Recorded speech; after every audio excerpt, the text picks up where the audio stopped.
좋은 아침입니다. 미가서 4장 1절에서 5절 말씀 보도록 하겠습니다. 1절 끝날에 이르러 여호와의 전에 산이 산들의 꼭대기에 굳게 서며 작은 산들 위에 뛰어나고 민족들이 그리로 몰려올 것이라. 미가는 3장 마지막 부분을 예루살렘 성전에 대한 성전의 파멸에 대한 예언으로 마치고 있었죠. 이러므로 너희로 말미암아 시온은 갈아엎은 밭이 되고 예루살렘은 무더기가 되고 성전에 사는 수풀의 높은 곳이 되리라. 그런데 바로 다음 절인 4장 1절이 시작되면서 미가는 곧바로 예루살렘의 영화로운 회복에 대해서 예언하고 있음을 보게 됩니다. 여러분, 사실 시온과 예루살렘이 타락했기 때문에 심판하시고 허물어지게 하신 것도 맞지만, 만약 그것 때문이라고 하면 하나님은 시온과 예루살렘에 대해서 말씀하신 것, 예언하신 것, 그거 이룰 수 있는 능력이 없음임을 스스로 증명하는 것입니다. 사실 하나님께서 예루살렘의 이 허물어짐을 허용하신 이유는 그 허물어짐보다 비교할 수 없이 놀라운 회복이 이미 계획되어 있기 때문에 그렇습니다. 그런데 이 회복은 여기 시작할 때 끝날에 이르러라고 이야기하고 있는데, 이 끝날이라는 단어는 메시아의 초림으로부터 재림의 시기를 이야기하는데요. 다시 말하면 이 회복의 핵심은 메시아께서 임하시는 데 있다라는 사실을 분명히 이야기하고 있습니다. 메시아께서 임하시면 어떻게 되느냐? 여호와의 전은 모든 산들의 꼭대기 위에 뛰어날 것이다, 이렇게 이야기했는데요. 여기 여호와의 전은 이제 예수 그리스도 시대에 세워질 하나님의 교회를 이야기합니다. 참된 교회를 이야기하고요. 그리고 여기에 산들의 꼭대기란, 모든 산들의 꼭대기란 모든 열국 위에 교회가, 예수 그리스도의 교회가 힘있게 세워지게 될 것이고, 이 앞으로 모든 민족들이 이 메시아의 구원의 복음 앞으로 나오게 될 것을 이야기하고 있는 것입니다. 2절 한번 보도록 하겠습니다. 곧 많은 이방 사람들이 가며 이러기를, 오라 우리가 여호와의 산에 올라가서 야곱의 하나님의 전에 이르자. 그가 그의 도를 가지고 우리를 가르치실 것이라. 우리가 그의 길로 행하리라 하리니 이는 율법이 시온에서부터 나올 것이며 여호와의 말씀이 예루살렘으로부터 나올 것임이라.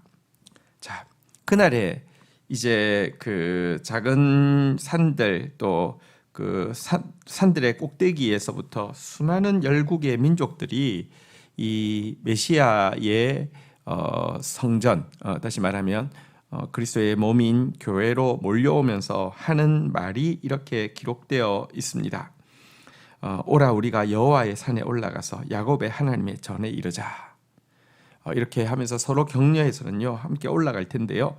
그가 그의 도를 가지고 우리를 가르치실 것이요 우리가 그의 길로 행하리라 라고 하면서, 또 그들이 가지고 있는 기대와 결단을, 하나님의 도를 가르쳐 주실 것이다, 우리는 그 도로 행할 것이다, 그것이 사는 길이다, 이렇게 이야기하면서 시온과 예루살렘으로부터 하나님의 율법의 말씀이 분명히 나올 것이다 라고 고백한다, 이렇게 이야기하고 있는데요.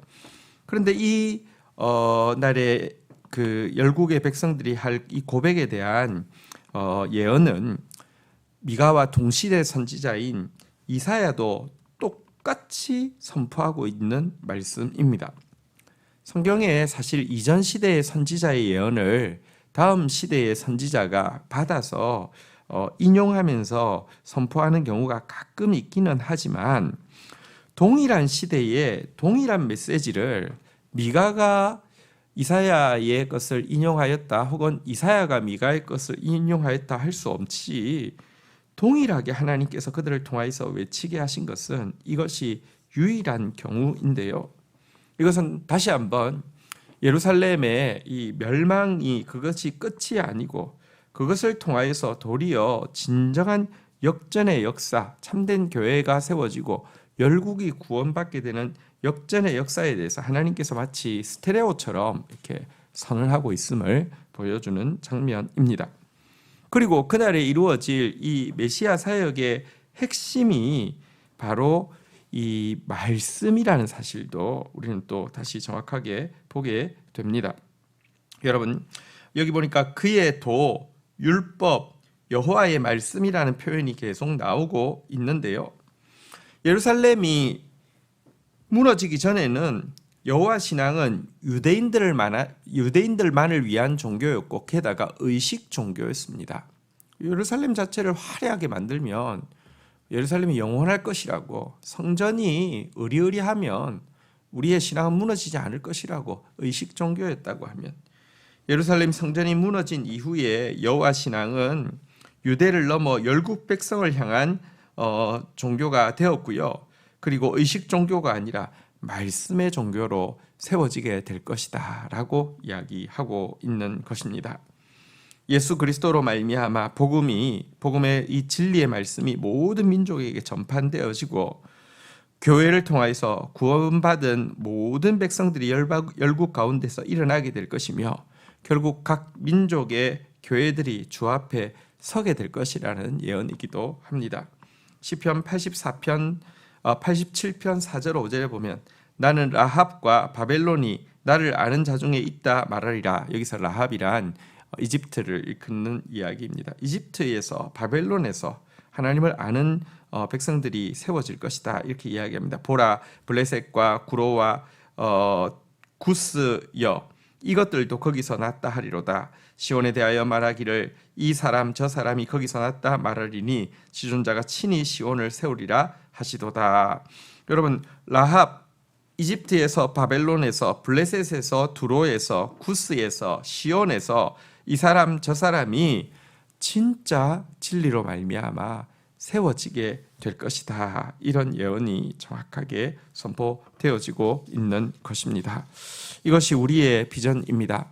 마지막 날, 끝날 전에 하나님 예수 그리스도의 이 재림의 역사가 완성되어지기 전에 말씀의 부흥이 온 세계에 한번 있을 것이고요.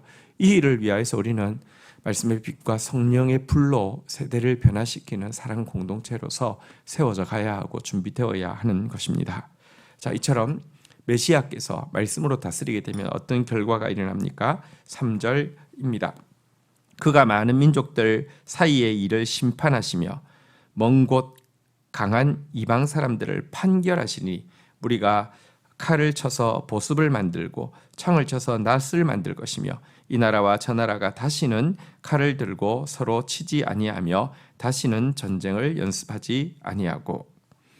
여러분, 여호와의 말씀이 온전히 선포되어지고 구원받을 백성이 그 말씀을 온전히 배우고 온전히 순종하는 새날이 되어지게 되면요, 하나님께서는 각 나라, 각 민족 사이의 일들에 대해서도 심판하실 것이고 강한 나라가 약한 나라를 향해서 행한 일에 대해서도 판결하시게 될 것이다. 이렇게 이야기하고 있습니다.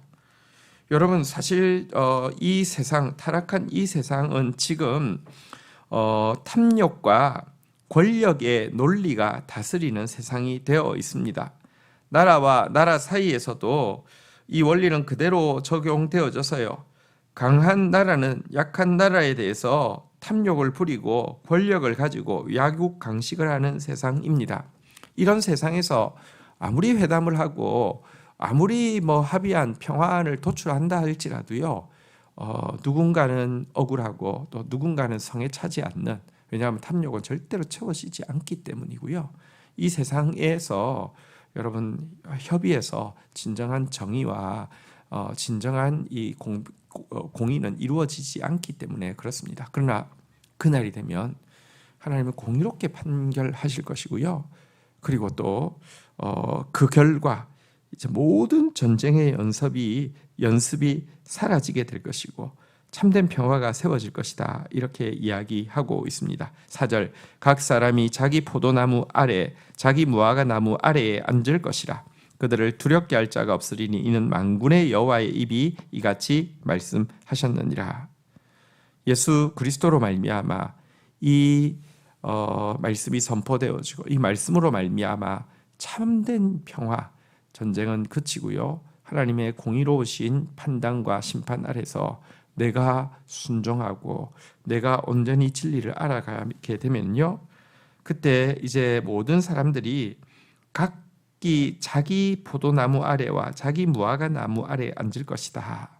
아무도 그를 두렵게 할 것이 없을 것이다. 이렇게 이야기했는데 각기 포도나무와 무화과나무 아래 앉는다는 표현은 사실 평화에 대한 가장 전형적인 표현입니다.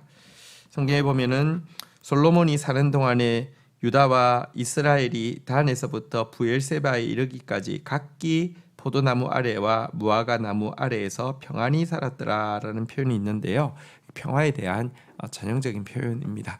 참된 평화가 이제 이루어지게 될 것이다. 각 사람이 각 사람의 행복을 맛보게 될 것이다. 이렇게 이야기하고 있습니다. 여러분, 지금처럼 전쟁이 일어나서 수많은 사람들이 죽어가고 있고 또 이 전쟁에서 어떻게든지 이기기 위해서 심지어 화학 무기나 대량 살상 무기 아무렇지 않게 사용하고 있는 이런 시대에 이 말씀은 정말 꿈 같은 구절입니다. 그렇지만 하나님은 이 일이 반드시 이루어질 것을 보증하고 있는데요. 무엇이라고 4절을 마치고 있습니까? 이는 만군의 여호와의 입이 이같이 말씀하셨습니다. 하나님이 말씀하셨기 때문에 반드시 그 일이 이루어진다라고 이야기하고 있습니다. 이것이 우리의 소망입니다. 이것이 우리의 꿈입니다. 그리고 이것 때문에 우리는 더 말씀에 헌신하고 말씀에 집중하며 말씀이 다스리는 세상을 꿈꾸고 말씀이 다스리는 세상을 위하여서 복음을 전하는 것입니다. 5절 마지막으로 읽도록 하겠습니다. 만민이 각각 자기의 신의 이름을 의지하여 행하되 오직 우리는 우리 하나님 여호와의 이름을 의지하여 영원히 행하리로다. 자, 이 세상 만민이 행동하는 그 원리 또 믿고 있는 근거가 무엇인지에 대해서 각각 자기의 신의 이름을 의지하고 그 신의 이름으로 행동한다라고 미가는 지적하고 있습니다. 이 각각 자기 신이 있다는 것인데요. 이 각각 자기 우상이 있다는 것인데요. 우상은 무엇입니까? 우상의 이름들은 서로 다를 수 있지만 우상의 내용은 이름만 달랐을 뿐이지 똑같습니다. 사람들이 의지하고 또 사람들이 행동하게 되는 우상은 무엇입니까? 이 세상 사람들에게 이 우상은 여러분 이 눈에 보이는 세상이 우상입니다. 세상이 커 보이지 하나님 나라 커 보이지 않죠. 자기가 우상입니다. 자기 기분, 자기 취향, 자기 욕심, 자기 뜻, 자기가 우상입니다. 그리고 이 가장 현실적인 것 이게 우상이죠. 내 손으로 만질 수 있는 것, 내 눈으로 볼 수 있는 것.